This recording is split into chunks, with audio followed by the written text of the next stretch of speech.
સુરેન્દ્રનગરમાં થાય છે મોટી બબાલ, કેમ કે ખેડૂતો અત્યારે ત્રાહિમામ પોકારી ચૂક્યા છે। તેમના ખેતરોમાં જે પ્રકારે વીજ થાંભલા નાખવામાં આવી રહ્યા છે, આક્રમકતાના સાથે તે પહોંચે છે કલેક્ટર ઓફિસ અને તે સમયે વિડીયોગ્રાફી પણ કરવા દેવામાં નથી આવતી અને પોલીસ વડાને પણ કલેક્ટરના બાજુમાં બેસાડતા કરસનદાસ બાપુ ભાદરકાનો પિત્તો છટક્યો છે।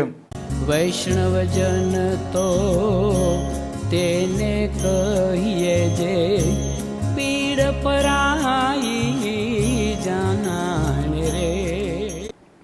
નમસ્કાર, આપ જોઈ રહ્યા છો નવજીવન ન્યૂઝ અને હું છું આપણી સાથે તોફિક ગાચી। સુરેન્દ્રનગરના જે ખેડૂતો છે તે અત્યારે હાલાકી ભોગવી રહ્યા છે અને તેનું કારણ છે તેમના ખેતરોમાં જે પ્રકારે વીજ થાંભલા નાખવામાં આવી રહ્યા છે અને આ ખેડૂતો આક્રોશિત થાય છે અને પહોંચે છે કલેક્ટર ઓફિસ આવેદનપત્ર આપવા માટે અને તે સમયે આ વિડીયોગ્રાફી કરવાની વાત કરે છે ત્યારે તેમને ચોખ્ખી ના પાડી દેવામાં આવે છે અને કલેક્ટરના બાજુમાં પણ પોલીસ વડાને બેસાડતા કરસનદાસ બાપુ ભાદરકા છે તે આક્રોશિત થયા છે અને આજ રાજુ કરપડા જે ખેડૂતોના મુદ્દે અવાજ ઉઠાવતા હતા, હવે તે આજ ખેડૂતોની હાલાકીના સામે મૌન પણ થઈ ગયા છે। કરસનદાસ બાપુ જે પ્રકારે આક્રોશિત થયા છે તેમના શબ્દો પણ સાંભળો। સુરેન્દ્રનગર કલેક્ટર સાહેબ ખુદ, સુરેન્દ્રનગર એસપી સાહેબ ખુદ જ્યારે સરકારની ભૂલો, સરકારનો ત્રાસ, સરકારના વાંકને ઢાંકવા માટે બંધારણ તોડે તો પ્રશ્ન કોને પૂછવો?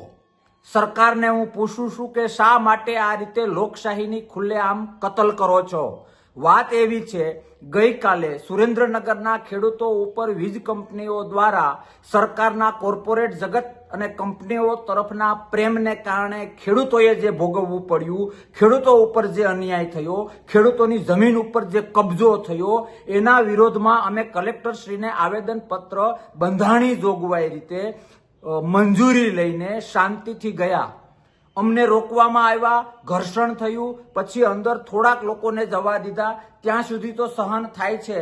પ્રશ્ન મારો એ છે કે એસપી સાહેબ ત્યાં કલેક્ટરની બાજુમાં બેઠા હતા, મારે કલેક્ટરશ્રીને પૂછવું છે કે જો તમે સાચા હો અને અમે તો માત્ર આવેદન આપવા આવ્યા હતા, તો તમારા રક્ષણ માટે ખુદ એસપીને બાજુમાં બેસાડવાનું કારણ શું?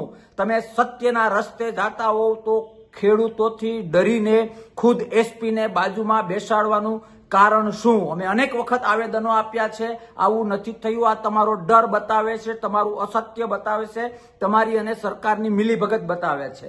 બીજી વાત, એ પણ બંધારણની હત્યા થઈ છે, બંધારણનો ક્યાંક ને ક્યાંક ચીરહરણ થયું છે। બંધારણીય જોગવાઈ છે એ પ્રમાણે અમારી વિડીયોગ્રાફી તમે કેમ રોકી? બંધારણીય રીતે અમે અને તમે જે ચર્ચા કરીએ એની વિડીયોગ્રાફી થવી જોઈએ, ખેડૂતોને ખબર પડે કે અંદર શું ચર્ચા થઈ છે। પણ શા માટે તમે છીછરું કારણ આપ્યું કે એનો મિસયુઝ થાય? એ તમારો પ્રશ્ન છે। શું રજૂઆત થઈ એ લોકો સુધી પહોંચાડવી અને વિડીયોગ્રાફી કરવી એ બંધારણીય અમારો હક છે। શા માટે તમે અને એસપી સાહેબે અમને વિડીયોગ્રાફી કરવા ન દીધી? આ બે પ્રશ્નોના જવાબ આપો તો અને તો જ લોકોને આઈપીએસ અને આઈએએસ લેવલે વિશ્વાસ રહેશે। સરકારની મોહ માયામાં એટલા ન ડૂબી જાઓ કે ક્યાંક ને ક્યાંક લોકશાહી ઉપર લોકોનો ભરોસો ઉડી જાય।